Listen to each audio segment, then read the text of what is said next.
بسم اللہ الرحمن الرحیم، السلام علیکم۔ زمزم ٹاکس میں خوش آمدید۔ اس میں پرابلم کیا آتی ہے؟ اگر آپ یہ گندم کا پورا دیکھیں، جو گندم کی پروکیورمنٹ ہے، تو ہوتا یہ ہے کہ گندم خریدی جاتی ہے، پھر پیسے دیے جاتے ہیں اس کو سٹور کرنے کے لیے۔ ٹھیک بات ہے۔ اس کے لیے سٹوریج جو ہے اس کو ہائر کیا جاتا ہے، سرکار کا نہیں ہوتا سٹوریج، پرائیویٹ سیکٹر کی کمپنیوں کے سٹوریج لیے جاتے ہیں۔ پھر اس کو لے جانے کے لیے بوری چاہیے، بوری کو محبت سے باردانہ کہتے ہیں۔ پھر وہ باردانہ کی ٹریڈ ایک شروع ہوتی ہے۔ پھر اس کے بعد پتہ چلتا ہے کہ سرکار کے پاس تو پیسے ہی نہیں ہیں گندم خریدنے کے، تو پھر بینکس اندر آ جاتے ہیں۔ پھر اب جس بینک کو آپ دیں گے گارنٹیڈ سوورن ڈیٹ کہ میں آپ سے، یعنی یہ نہیں کہ کسی ایک پارٹی کو آپ نے قرضہ دیا ہے جو ڈیفالٹ کر جائے، سرکار کہتی ہے کہ آپ اتنے 100 ارب جو ہیں ہمیں دے دیں کیونکہ ہمارے پاس تو پیسے نہیں، اور اس کے اوپر جو بھی پالیسی ریٹ ہوگا اس پہ 1% یا 2% نفع لے گی۔ اس پوری اکانومی کے پیچھے بڑے طاقتور لوگ کار فرما ہیں۔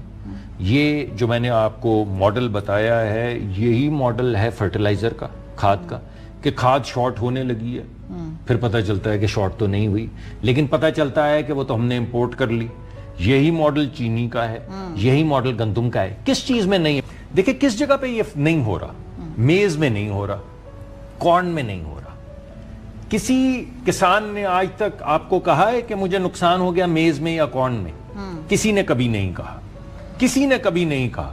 سب سے زیادہ جس چیز میں نفع ہوتا ہے وہ یہی میز کارن ہے، جس میں لوگوں کو نفع ہو رہا ہوتا ہے، کیونکہ اس کے اندر کوئی نہ سپورٹ پرائس ہوتی ہے، نہ گورنمنٹ کی انٹرفیرنس ہوتی ہے، نہ کوئی بیوروکریٹ ہوتا ہے، نہ کوئی وزیر ہوتا ہے، نہ کہیں سے رپورٹ آتی ہے، نہ کوئی امپورٹ جتنی ضرورت ہوتی ہے اس کے مطابق کسان جو ہے وہ اندازہ لگا کے اگا بھی لیتے ہیں، مارکیٹ میں بیچ بھی دیتے ہیں، نفع کما بھی لیتے ہیں۔ اور اگر تھوڑا بہت کہیں کمی بیشی ہو، کیونکہ گندم ہماری ایک اہم ہماری غذائیت کا محور ہے، اینکر ہے، تو آپ 60 دن کی گندم ہر وقت سٹاک کر لیں۔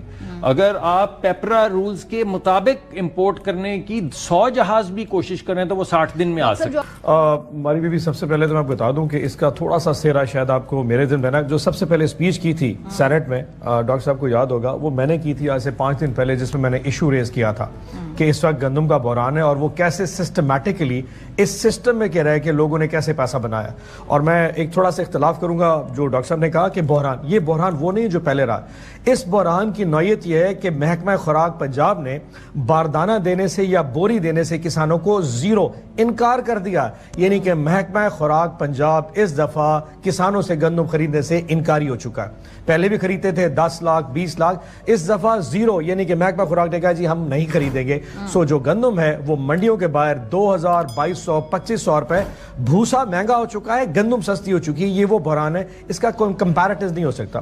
لیکن جو مزے کی چیز ہے، سسٹمیٹکلی کرپشن کیسے کی؟ پہلے پی ڈی ایم کی گورنمنٹ نے کہا جی اس طرح کرتے، پاکستان میں اسٹریٹجک ذخائر کم ہو گئے تو اس لیے امپورٹ کرنی چاہیے، انہوں نے ڈیفر کر دیا۔ جب کاکڑ گورنمنٹ آئی، نگران سیٹ اپ آیا، انہوں نے کہا جی ٹی سی پی بائی نہ کرے کیونکہ ہمارے پاس پیسے نہیں ہیں، آپ اس سے کریں پرائیویٹ سیکٹر کو 1 ملین ٹن یعنی کہ 10 لاکھ ٹن امپورٹ کرنے کی اجازت دے دے۔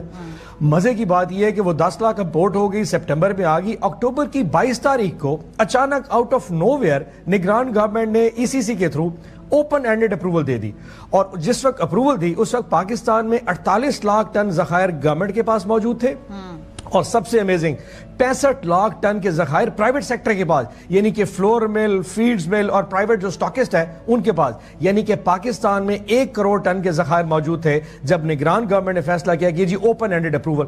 اور مزے کی بات ہے کہ 22 اکتوبر کو اپروول ہوتی ہے، 1 نومبر کو پہلا جہاز، میں نام جہاز آپ کو اس لیے بتا دیتا ہوں تاکہ پاکستان کے لوگوں کو پتا ہو، 22 اکتوبر 2023 کو اپروول ہوئی، اور 1 نومبر کو کراچی میں پہلا جہاز جس کا نام آلٹس ہے، ALTUS، وہ آ کے لنگر انداز ہو گیا۔ یعنی 8 دن کے اندر اس اپروول کے بعد، مطلب یہ تھا کہ وہ جہاز یوکرین سے روانہ نہیں، وہ جہاز کراچی کے باہر کھڑا تھا، اس کو صرف اپروول کا انتظار تھا، اینڈ دے نیو اٹ، ان کو پتا تھا کہ اپروول ہونے والی ہے۔ 5 تاریخ کو دوسرا جہاز جس کا نام الینا ہے، اور اپنا 5 تاریخ کو تیسرا جہاز جس کا نام میگنم ہے۔ 3 جہاز کنزیکٹیولی 14 دن کے اندر اس اپروول کے بعد لگ گئے۔ اب مزے کی بات یہ ہے کہ یوکرین سے گندم آنے میں کم از کم 25 دن کا ٹوٹل چاہیے، ایل سی کھلتی ہے، بینک جائیں گے، کانٹریکٹ ہوگا، وہاں سے جہاز روانہ ہوگا، لیکن